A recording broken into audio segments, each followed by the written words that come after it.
오늘 주시는 하나님의 말씀은 로마서 4장입니다. 로마서 4장 17절부터 25절까지 보겠습니다. 신약성경 244페이지입니다. 로마서 4장 17절부터 25절입니다.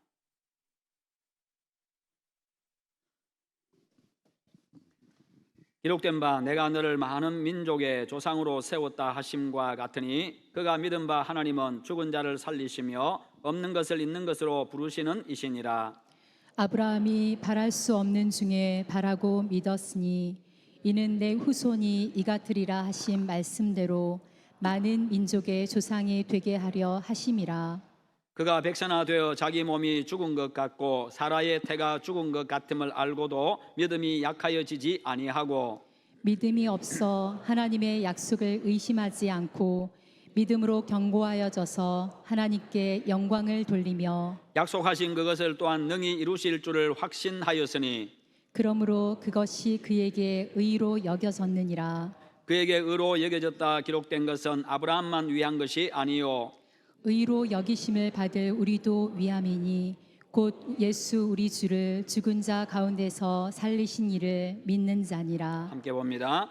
예수는 우리가 범죄한 것 때문에 내 줌이 되고 또한 우리를 의롭다 하시기 위하여 살아나셨느니라. 아멘. 오늘 말씀의 제목 같이 한번 읽어보겠습니다. 믿음의 세계는 기적입니다. 아멘. 제가 지난 수요일 날 설교인데 제가 빼먹었습니다. 제가 화요일부터 갑자기 몸이 쑤시기를 시작하고 이 더운 여름에 갑자기 추워지기를 시작하고 그래서 몸살을 좀 했습니다. 병원에 갔더니 영양제 하나 맞고 가서 좀 푹 좀 쉬라고 푹 좀 자라고 그렇게 이야기해서 집에 와서 이제 좀 쉬었습니다. 그리고는 이제 수요일 되니까 좀 몸이 좀 많이 좀 가벼워졌어요. 이제 목요일 날은 이제 나와가지고 설교 준비 이제 주일 준비해야 되니까 설교 준비 좀 하고 이제 점심 먹으러 집에 들어갔다가 오후에 좀 쉰다고 좀 쉬고 있으니까 한 3시쯤 되니까 제천에 있는 제 동기 목사님한테 전화가 왔어요. 전화 와가지고 김 목사님 뭐 합니까? 그래요. 예, 제가 좀 쉬고 있습니다. 그랬더니 이 시간에 김 목사가 쉰다고? 예, 쉬고 있습니다. 왜? 이랬더니 그래서 제가 몸살을 좀 했습니다. 몸살 좀 하고 있습니다. 했더니 아니 다시 이야기해 보라고 그랬어요. 몸살하고 있다고 했더니 김 목사가 몸살한다고 그래 몸살하는 거 보니까 사람이네 그래요. 그래 아니 그러면 나를 사람으로 안 여겼어요 그동안 했더니 사람 아닌 줄 알았더니 몸살하는 거 보니까 사람이네 그런 이야기를 해요. 그러면서 제가 가만히 생각하니까 사람은 이 건강에 대해서 확신할 자신할 것도 아니고 그것을 의지할 것도 아니고 하나님의 은혜가 필요한 존재구나. 우리 삶에 있어서 모든 영역에 하나님의 은혜가 임하면 하나님의 은혜 가운데 우리가 살아갈 수 있고 그 믿음으로 또 우리가 승리할 수가 있습니다. 그러므로 어떤 다른 것 의지할 것 아니고 여호와 하나님 믿고 의지하고 믿음으로 살아감으로 매일매일 승리와 복된 삶이 되시기를 축원합니다.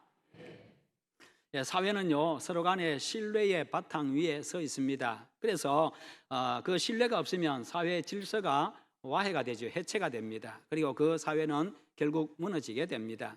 우리는 살아가는데 인간관계에 있어가지고 다 약속 가운데 살아가고 있지요. 그 약속을 하고 그 약속을 서로 믿고 신뢰하고 그렇게 살아갑니다. 상대방이 지킬 줄 믿고 그렇게 살아가지요.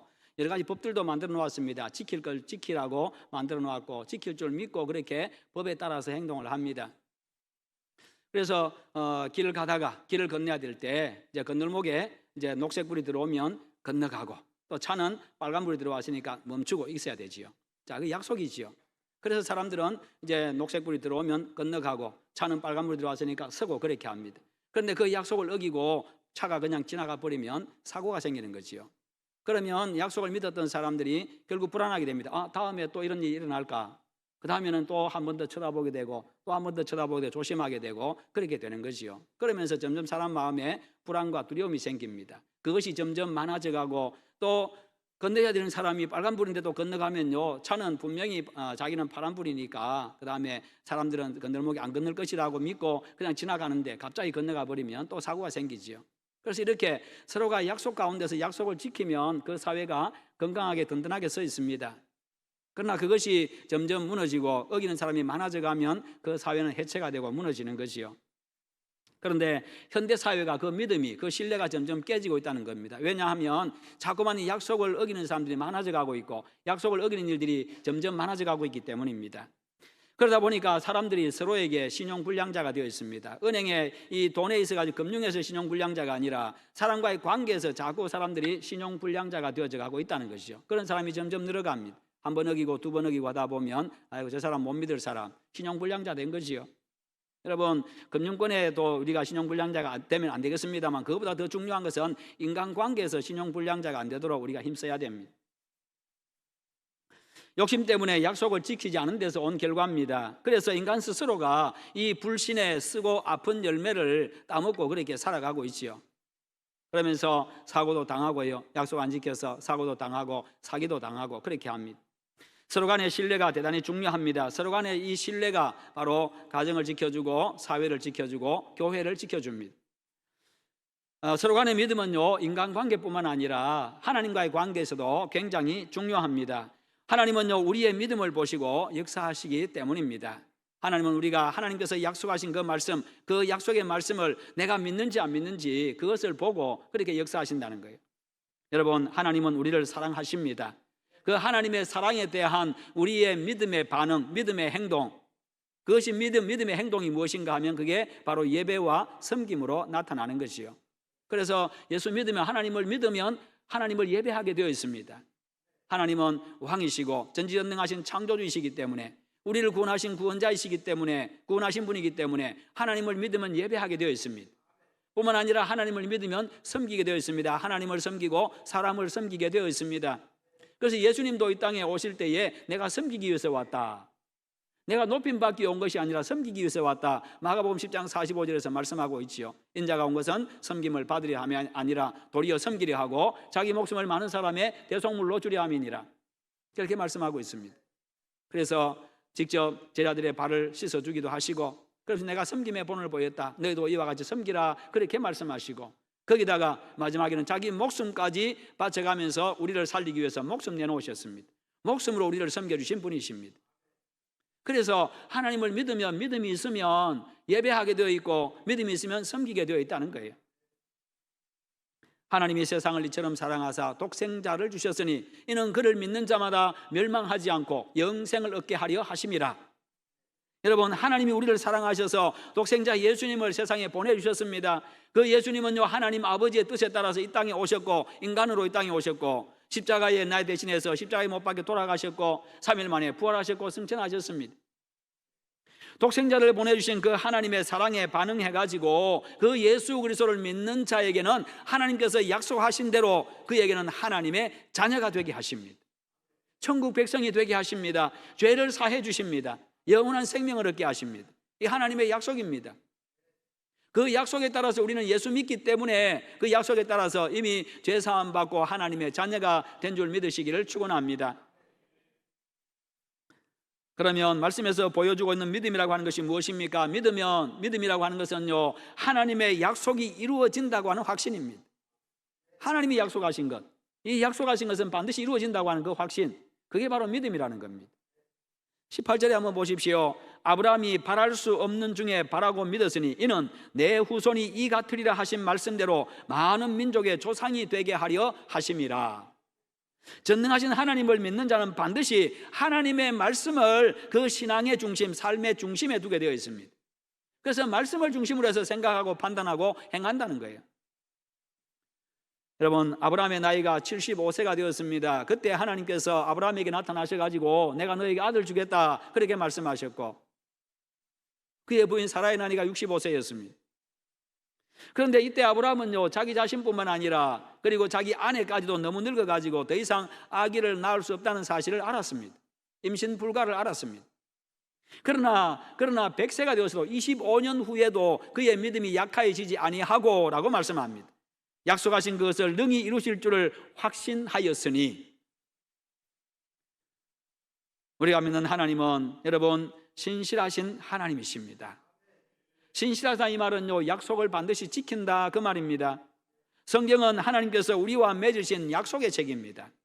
그래서 구약과 신약으로 되어 있습니다. 옛 약속과 새 약속, 하나님이 우리와 맺으신 약속의 말씀, 이게 성경입니다. 하나님은 전능하신 분, 하나님은 신실하신 분, 하나님은 우리를 사랑하시는 분이십니다. 그 본질에 맞게, 본질이, 하나님의 본질이 그렇기 때문에 그분은 말씀하신 것을 전능하시기 때문에 뭐든지 다 이루실 수 있는 분이시고, 그리고 그분은 우리를 사랑하시고 신실하신 분이고 의로운 분이기 때문에 반드시 그것을 지킨다는 이야기입니다. 우리는 그것을 믿어야 합니다. 그것을 믿으면 하나님의 말씀의 원리에 따라 생각하고 말씀의 원리에 따라 살아가고, 비록 내 눈에 지금 손해볼 것 같고 내가 지금 망할 것 같은 그런 생각이 들어도 말씀에 따라 살아간다는 겁니다. 이스라엘 역사는 하나님의 약속의 성취입니다. 내 자손이 이방에서 객이 되어 그들을 섬기겠고 그들은 400년 동안 내 자손을 괴롭히리니 그들이 섬기는 나라에서 나라를 내가 징벌할지며 그 후에 내 자손이 큰 재물을 이끌고 나오리라. 이 야곱의 자손들이 애굽으로 내려간 것도, 내려가서 애굽 사람들을 섬기고 또 그 가운데서 고통을 당한 것도, 또 애굽에서 나오게 되어진 것도 다 하나님의 인도하심에 따라서 하나님의 뜻 안에서, 하나님의 약속 안에서 이루어진 일임을 이야기하고 있습니다. 이스라엘 백성들에게 그들이 하나님과 계약관계, 언약관계, 약속의 관계에 있다는 것을 이스라엘 백성들에게 알려주는 것이 성경에 3가지가 있는데, 첫 번째는 안식일이고, 두 번째는 무지개고, 세 번째는 할례입니다. 그래서 이 안식일을 통하여서 하나님과 우리 사이에 계약관계에 있다는 것이죠. 우리는 하나님을 섬기고 하나님은 우리에게 복 주시고, 우리는 하나님을 섬기고 하나님은 우리에게 구원의 은혜를 베풀어 주시고, 그리고 무지개를 통해 가지고 하나님 우리하고 약속하셨고, 뿐만 아니라 할례를 통해 가지고 하나님의 언약의 백성인 것을 우리에게 알려준다는 것이요. 하나님과 우리 사이에는 바로 이렇게 약속관계에 있다는 겁니다. 여러분, 우리가 믿는 하나님은 약속의 하나님이십니다. 그 하나님은 그래서 반드시 그 약속을 지키십니다. 아브라함을 믿음의 조상이라고 부른 이유가 무엇입니까? 하나님의 약속의 말씀을 철저하게 믿었다는 것이고, 하나님은 반드시 지킨다는 사실을 믿었다는 것이고, 믿음으로 결국 행했다는 것이고, 결국에는 하나님이 약속을 이루시는 것을 경험했기 때문입니다. 그래서 그를 두고서 믿음의 조상이라고 이야기를 합니다. 바랄 수 없는 것 중에 바랐고, 거기다가 행할 수 없는 것을 믿음으로 행했고, 하나님이 말씀하시니. 여러분, 하나님은 오늘 우리에게도 동일하게 믿음의 기적을 이루십니다. 믿는 자에게 약속하신 대로 반드시 이루시는 하나님이십니다. 말씀대로 될 줄 믿고 행하는 자에게 말씀대로 행하시는 하나님인 줄 믿으시기를 축원합니다. 요한복음 1장 12절에서는 뭐라고 말씀합니까? 영접하는 자 곧 그 이름을 믿는 자들에게는 하나님의 자녀가 되는 권세를 주셨으니. 그래서 누구든지 이 말씀을 믿고, 이 약속의 말씀을 믿고 예수 그리스도가 나의 구원자임을, 예수 그리스도가 하나님의 아들이심을 내 마음으로 영접하고 내가 믿으면 내가 하나님의 자녀가 되어집니다. 여러분, 교회 다니시지 말고 이 사실을 믿으시기를 축원합니다. 교회 다니는 사람이 아니라 이 사실을 믿는 사람이 되시기를 바랍니다. 그래야 우리의 예배가 하나님 앞에 의미가 있고요, 이 시간 나와서 예배하는 것이 하나님이 받으시는 예배가 되는 거예요. 그래서 누구든지 약속대로 그렇게 예수 믿으면요, 하나님의 자녀가 되고 천국 백성이 됩니다. 이처럼 믿으면요, 우리의 신분을 바꿔줍니다. 어둠의 자녀에서 빛의 자녀로 바꿔주고요, 사탄의 종에서 하나님의 자녀가 되게 하고요, 그리고 소속도 바꾸어줍니다. 세상에 소속된 자가, 마귀의 종로를 하던 자가 이제 천국 백성, 하늘나라 시민이 되어집니다. 뿐만 아니라 하나님이 세상을 이처럼 사랑하사 독생자를 주셨으니 이는 그를 믿는 자마다 멸망하지 않고 영생을 얻게 하려 하심이라. 이렇게 믿으면요, 믿음은 바로 멸망에서 영원한 생명으로 옮기는 그런 역사, 그런 능력입니다. 여러분, 이것은 상식도 아닙니다. 이것은 이성도 아니고요, 과학도 아닙니다. 상식적인 일이 아닙니다. 이것은요, 믿으면 죄사함 받고 내가 구원받고 영원한 생명 얻는 것, 천국 백성 되는 것, 하나님의 자녀가 되는 것, 상식이 아니지요. 상식이라고 한다면 세상 사람들 다 믿을 겁니다. 이성도 아닙니다. 이성으로 이해가 되는 것도 아니에요. 과학적으로 설명되는 것도 아닙니다. 어떻게 실험해가지고 무슨 결과가 도출되는 게 아니에요. 그럼에도 불구하고 그렇게 된다는 사실입니다. 왜요? 창조주 하나님께서 그렇게 정하셨고 그렇게 행하시기 때문입니다. 우리는 그 사실을 믿는 거죠. 이게 바로 하나님의 구원의 능력입니다. 그 누구도 할 수 없는 하나님의 구원의 능력. 하나님께서 쓰시기 어려운 사람은요, 상식과 경험을 앞세우는 사람입니다. 무슨 일을 하려고 하면 이게 상식적으로 이게 가능한 일입니까? 뭔 일을 하려고 하면 내 경험상 그거 안 될 것 같은데요. 여러분, 하나님은요, 인간의 상식과 과학적으로 증명된 일만 행하시는 분이십니까? 그렇다면 그분의 능력을 믿을 필요가 없지요. 하나님이 말씀으로 천지를 창조하셨습니다. 여러분, 이게 과학적으로 설명되는 일입니까? 과학적으로 설명이 안 되니까, 사람들이 이해가 안 되니까 무슨 뭐 진화론이 이런 거 만들어내 가지고 갑자기 생겼다고, 우주가 대폭발해 가지고 생겼다고. 그럼 우주는 누가 만들었는데요? 빅뱅이라고 이야기하죠. 그럼 우주는 누가 만들고, 폭발한 우주는 누가 만들었는데요? 그러면서 그 앞에 원인은 그 본질은, 그 기초는요, 아무도 설명하지 못합니다. 그냥 생겼대. 그냥. 여러분, 그게 무슨 과학입니까? 그냥 생긴 게 과학입니까? 과학은 실험해 가지고 결과가 도출되는 게 과학이잖아요.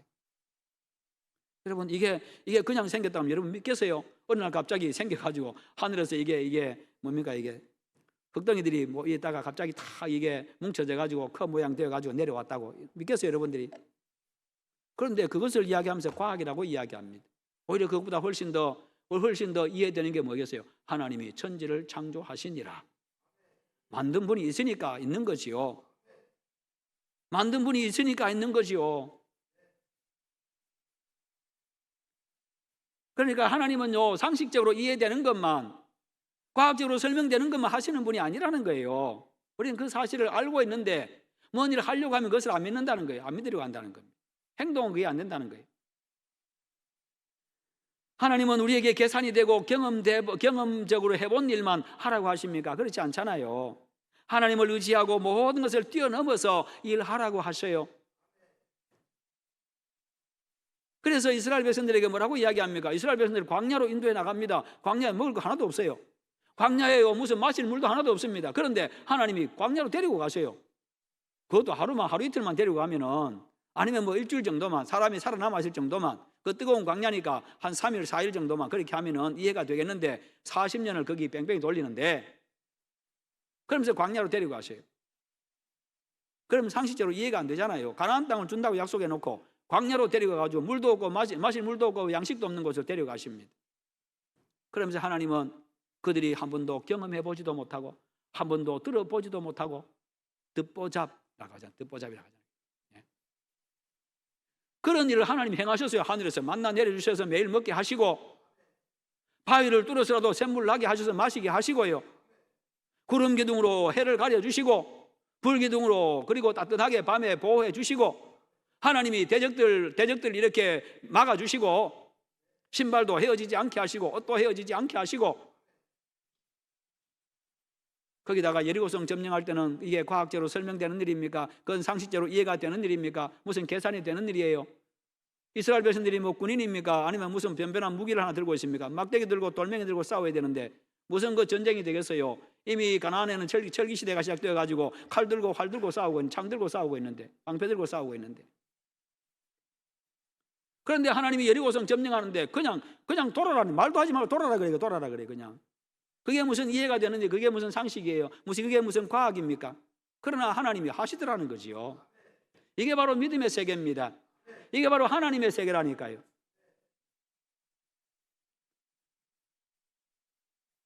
여러분, 그렇습니다.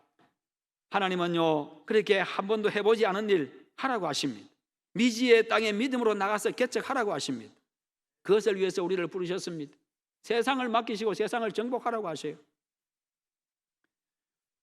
여러분, 그래야만 우리가 상식과 경험을 뛰어넘는 기적의 역사를 보게 됩니다. 파스칼은 이야기했습니다. 믿음이라고 하는 것은 이성을 십자가에 못 박는 것이다. 믿음은 이성을 십자가에 못 박는 것이다. 그렇습니다. 이성으로 믿음의 세계는 이해 불가능하다는 거예요. 이성으로는요, 믿음의 세계 수용이 불가능한 일입니다. 이성을 죽이면요, 믿음의 세계의 능력을 보게 되고, 이성을 죽이면요, 믿음의 세계의 비밀을 보게 되고 그 신비함을 보게 됩니다. 이게 바로 믿음의 세계입니다. 믿음의 세계는요, 모든 것을 뛰어넘는 세계이기 때문입니다. 왜요? 거기에 전능하신 하나님이 계시기 때문에, 하나님이 역사하시기 때문에. 죄악에 오염되고 불완전한 이성을 십자가에 못 박고 말씀대로 순종하는 사람이 되라는 거예요. 여러분, 이성을 앞세우면요 계산하게 되고, 계산하는 그 순간 말씀에 대한 순종이 사라집니다. 하나님에 대한 믿음이 사라집니다. 믿음의 영역, 즉 하나님이 일하실 영역 자체가 사라지고 만다니까요. 내 영역밖에, 인간의 영역밖에 남지 않습니다. 그러면 하나님 믿을 이유가 없죠. 내가 다 해버리죠. 그러면 결국 하나님 없는 인생이 되고요, 수많은 일을 하지만 하나님 없는 사역이 되어지고 하나님 없는 교회가 됩니다. 아무리 많은 숫자가 모인다 할지라도 교회가 아닙니다. 세상은 믿음으로 나가는 사람을 통해서 뒤집힙니다. 세상은요 하나님의 능력을 믿고 나가는 사람을 통해 가지고요 이 역사의 물줄기를 바꾸는 것이요, 말씀대로 될 줄 믿고 행함으로 믿음의 기적을 보면서 살아가는 여러분들 되시기를 축원합니다.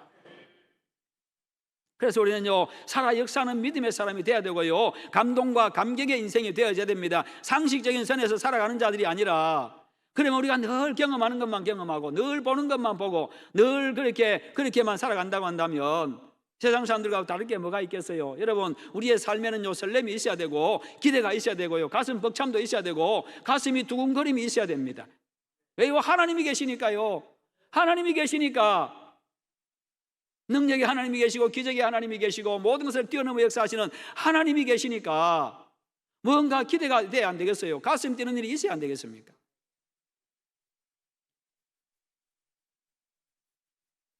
하나님의 약속이 이루어진다는 확신, 이것이 바로 믿음인데요, 이런 믿음은 우리에게 내일의 꿈을 줍니다. 내일의 소망을 줍니다. 내일을 보는 관점이, 눈이 달라지게 만들어줍니다. 그러면요 오늘의 삶의 내용도 달라지고 삶의 태도도 달라져요. 여러분, 그것이 내일 꿈이 성취되는 것을 보게 만들어주고 복된 내일을 만들어줍니다. 늙은 아브라함과 사라는요 하나님의 약속을 믿었습니다. 그 약속이 무엇입니까? 너에게 아들을 주겠다는 것이고, 그 아들 하나를 통해 가지고 결국에는 너의 후손이 하늘의 별과 같이 땅에 모래와 같이 많게 주겠다, 그렇게 약속하신 겁니다. 몸은 늙었습니다. 자식 생산할 능력이 안 됩니다. 부부가 다. 자식도 하나도 없는데, 아직 아들도 하나 없는데 하나님도 그렇게, 몸도 이미 다 죽었는데 그렇게 말씀하세요. 거기다가 그렇게 아들 하나만 약속하는 것이 아니라 너 그 아들 통해 가지고 하늘의 별과 같이 바다의 모래와 같이 많게 해주겠다, 그렇게 후손이 번성하게 만들어 주시겠다, 그렇게 말씀하고 계세요. 오늘 우리가 아브라함의 믿음 안에서 아브라함의 자손들이잖아요.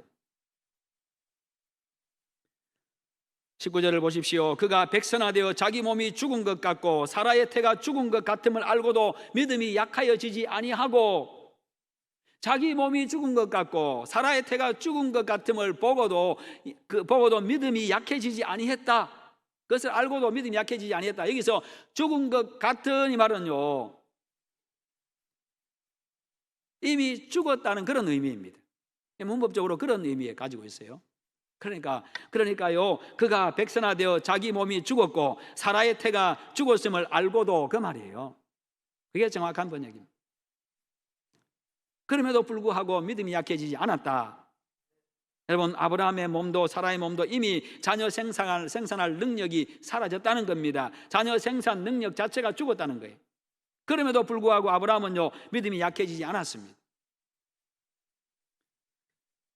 여러분, 우리가 하나님의 말씀을 듣고 있을 때는, 이 말씀을 듣고 있을 때는 이게 가슴이 뜨거우십니다. 듣고 있을 때는 문제가 그냥 금방 다 해결되겠구나 이렇게 생각하기 쉽습니다. 그렇게 가슴도 옵니다. 그러면서 은혜 받았습니다. 가슴이 뜨거워졌습니다. 용기도 생깁니다. 자신감을 가지고 나갑니다. 그런데 막상 집에 가보니까 여전히 폭군 남편이 기다리고 앉아 있습니다. 막상 또 이 삶의 현장에, 직장에 나가보니까 거기에 꼴 보기 싫은 인간이 여전히 앉아 있습니다. 막상 나가보니까 또 문제들이 여전히 도사리고 있고요, 절벽과 같은 인생이 앞을 다 가로막고 있습니다. 그럴 때 우리가 낙심하기 쉬운 게 뭡니까? 실수하기 쉬운 것이 뭐겠어요? 하나님의 말씀도 소용없구나, 현실로 돌아오니까 그냥 꿈이네, 그렇게 그러면서 낙심하기가 쉽습니다. 그러나 아브라함은요 자신과 아내의 이런 죽음의 상태, 임신 불가능한 상태의 현실을 보았습니다. 하나님의 약속이 75세에 부인 나이 65세에 주어졌습니다. 이미 죽었습니다. 그런데 그냥 1년 후에라도 아니면 2, 3년 후에라도 그렇게 몸의 변화가 찾아오고 끊어진 생리가 다시 돌아오고 그 다음에 아브라함의 몸도 청년같이 회복되어지고 그러면 아이고 하나님이 주실란가 보네 그렇게 생각하겠지요. 역시 하나님이신 하겠지만 그것도 아닙니다. 점점 몸은 자꾸 늙어가고 있어요. 아니 마른 뼈와 같은 인생이 되었는데 아니 마른 뼈가 아니라 아예 뼈까지 으스러뜨려 놓고 25년 동안 그냥 마른 뼈를 그냥 아예 으스러뜨려 놓고는 가루가 되게 만들어 놓고는 그제서야 하나님이 주시더라는 거예요. 결국은 주시더라는 겁니다. 그렇습니다. 믿음의 사람에게 세상은요 항상 죽음의 현장과도 같아요. 막상 나가보면요 그냥 절벽 같은 그런 문제들이 도사리고 있고요. 정말 사망이 엄침한 골짜기 같은 그런 세상에 그런 모습들이 있습니다. 금방 죽을 것 같고 금방 망할 것 같고 금방 쓰러질 것 같고 숨도 못 쉴 것 같고 암담하고 앞도 보이지 않고요. 그런 일들이 기다리고 있습니다. 그럼에도 불구하고 여러분 하나님의 말씀 붙들고 믿음으로 기도하고 나가면은 끝도 없을 것 같았는데 한 발 한 발 걸어가다 보니 하나님 바라보고 걸어가다 보니 결국은 푸른 초장이 나타나고 실만한 물가가 나타나더라는 것이요. 이게 바로 믿는 자의 모습입니다. 하나님을 믿는 자, 하나님을 믿고 따라가는데 가보니까 사망이 엄침한 골짜기입니다. 숨도 못 쉴 것 같아요.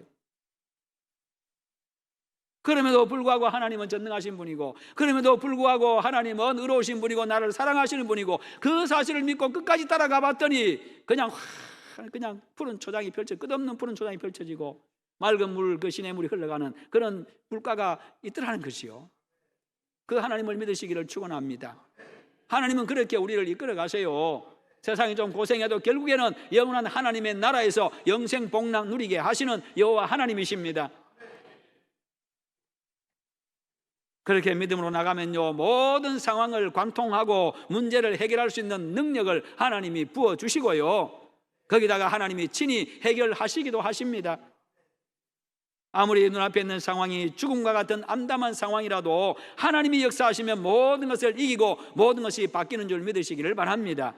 지금 어려운 시험 가운데서 참으로 힘겨워하시는 분이 계십니까? 인간관계 때문에 때로는 여러 가지 돈 문제 때문에 여러 가지 인생의 문제들 때문에 참으로 힘겨워하시는 분이 계십니까? 숨쉬기 좋다 힘든 분이 계십니까? 하나님은 여러분 사랑하십니다. 하나님은 신실하신 분이십니다. 그 하나님은 전능하신 분이십니다. 믿음으로 고통과 고난의 시간을 보내고 나면요 결국은 하나님께서 그 고통과 고난의 시간을 기쁨의 시간으로 바꾸어 주실 겁니다. 지금은 고통과 슬픔이지만 나중에는요 자유와 기쁨이 되게 하실 것입니다. 지금은 약하고 초라하지만 나중에는요 강하고 창대하게 하실 것입니다. 이렇게 하나님의 약속을 믿으면요 세상도 문제도 새로운 관점으로 우리가 바라보게 되어지고요 믿는 자에게 일어날 미래의 소망이 생기고 꿈이 생기게 되는 겁니다. 여러분 그 꿈으로 인한 기대가 생기게 되는 것입니다. 내일의 꿈과 소망과 기대가 있는 사람의 오늘은 다릅니다. 마음이 다르고 행동이 다르고 삶의 내용이 다릅니다. 하나님이 복되게 하실 그날을 하루하루 기다리는 것이 그 사람에게는요 지침이나 지루함이 아니라 설렘이 되는 것이죠. 기대가 되는 것입니다. 아브라함은 결국 하나님이 약속하신 대로 100세의 아들을 얻었습니다. 이를 통해서 아브라함은 하나님은 약속은 반드시 지키시는 분이구나, 그분은 전능하신 분이구나, 그것을 다시 한번 더 절실하게 깨달았을 겁니다. 뿐만 아니라 이제 아브라함은요 그 아들을 통해 가지고 하나님이 내 아들을 통해서 내 자식을 통해 가지고 이 아들을 통해 가지고 내 후손을 하늘의 별과 같이 바다의 모래와 같이 많게 해주시겠다 약속하셨지, 그 전능하신 하나님이 반드시 이루실 거야 라고 그런 확신을 가졌을 겁니다. 너무나도 하나님의 약속을 믿은 결과를 너무나도 분명하게 보았기 때문이시요 이와 같이 믿음은 오늘을 사는 마음과 태도를 바꿉니다. 내일을 바라보고 기다리는 그런 마음과 눈도 바꾸어 줍니다. 세상을 보는 눈이 달라지게 합니다. 그런 믿음의 사람 되시기를 축원합니다. 그리고 22절부터 24절에 보면요 믿음은 죄인을 의롭게 만든다고 말씀합니다. 하나님은요 당신의 약속의 말씀을 믿은 아브라함에게 그것을 의로 여기셨다라고 말씀하고 있습니다. 그 믿음을 의로 여기셨다. 그런데 그것은 아브라함만을 위한 것이 아니다라고 말씀하고 있습니다. 다시 말해서요 결국에는 장차 구원자 예수님을 보내실 건데 그 예수 그리스도를 믿는 자들도 그 믿음을 보시고 의롭게 여기실 것을 미리 아브라함을 통해서 보여주신 것입니다. 그래서 오늘 우리도 그 약속대로 예수 믿으면 의롭게 되는 것입니다. 그렇습니다. 하나님은 죄인을 의롭게 하시기 위해서 예수 그리스도를 세상에 보내셨고 그를 믿는 자들마다 죄사함 받고 의롭게 됩니다. 하나님의 자녀가 됩니다. 영생을 주십니다. 이게 바로 믿음의 기적입니다. 12명의 정탐꾼이 가나안 땅을 돌아보고 왔습니다. 그 10명 중에 그 12명 중에 10명은요 뭐라고 이야기합니까? 가봤더니 그들에 비하면 우리는 메뚜기와 같다. 그들이 얼마나 거대한지 그들에 비하면 우리는 메뚜기와 같다. 싸움 불가, 정복 불가. 그러나 여호수아와 갈렙 뭐라고 이야기합니까? 무슨 소리냐? 그게 무슨 소리냐? 하나님이 저 땅 우리에게 주기를 약속하지 않았냐? 하나님이 주신다고 하셨으니 하나님이 반드시 차지하게 하실 것이다. 그들은 우리의 먹이다, 밥이다. 그렇게 이야기합니다. 믿음이 있느냐 없느냐, 하나님의 약속을 붙잡느냐 붙잡지 않느냐. 지금 당장 내 눈앞에 펼쳐지는 그 암담한 현실 때문에 하나님이 약속하신 거 그냥 헌시작처럼 버리느냐, 아니면 그럼에도 불구하고 그 약속 붙잡고 있느냐에 따라 가지고 이렇게 보는 눈이 달라지고요, 행동이 달라지고 결국 믿음으로 나갔더니 결국 가나안 땅 정복했잖아요. 하나님이 주신다고 하셨으니, 하나님이 말씀하셨으니 되는 줄 믿으시기를 축원합니다. 그게 우리의 믿음이라니까요. 그게 믿음이라니까요. 믿음. 하나님이 약속하셨으니 되는 줄 믿고 약속대로 살아가는 거, 이게 믿음이라니까요. 그것을 야고보에서 이야기하고 있잖아요. 그 믿음 있느냐, 행동을 한번 보여봐라, 그렇게 하잖아요. 믿음이 있으니까요, 믿음이 있으니까 이렇게 두려울 것이 없었던 것이지요. 믿음 없는 자들에게는 거인이 두려움의 대상이었습니다마는 하나님의 약속대로 될 것을 믿는 자들에게는 그 거인이 단지 그냥 맞추기 좋은 표적에 불과했던 겁니다. 그런 믿음이 있으니까 가나안 땅을 차지하는 그날에 대한 희망과 기대와 꿈이 생겼습니다. 믿음이 있으니까요, 그들도 거대한 거인들도요 밥으로 보인 겁니다. 왜요? 믿음이 있으니까. 그 인간 보이는 게 아니라 하나님의 눈에 보이니까요. 믿음은 부정적인 상황 속에서도 긍정적인 면을 찾아냅니다. 믿음은요 불가능 속에서도 가능성을 찾아내고요, 믿음은요 절망 속에서도 희망을 찾아냅니다. 이게 믿음의 눈입니다. 미켈란젤로가 조각할 대리석을 찾기 위해 가지고 이곳저곳 가게 돌아다녔는데 찾지를 못해서 집으로 돌아가는 길에 한 가게에서 한 주인이 그냥 볼품없는 대리석 하나 밖에 내놓는 걸 보았습니다. 한쪽 구석으로 밀쳐놓습니다. 쫓아가서 그 대리석 얼마입니까? 이거 쓸모없는 거니까 그냥 가져가세요. 집에 가져와가지고 열심히 조각을 했습니다. 한 1년 후에 조각이 완성되고 나서는 주인을 불렀습니다. 우리 집에 한번 와서 한번 보세요. 그 주인이 찾아가서 보는 순간 깜짝 놀랐습니다. 왜냐하면 자신은 버리기 위해서 밖에 한쪽 구석에 내놨는데 그것을 미켈란젤로가 가져가가지고 조각을 해놨는데 아주 너무나도 위대한 작품이었습니다.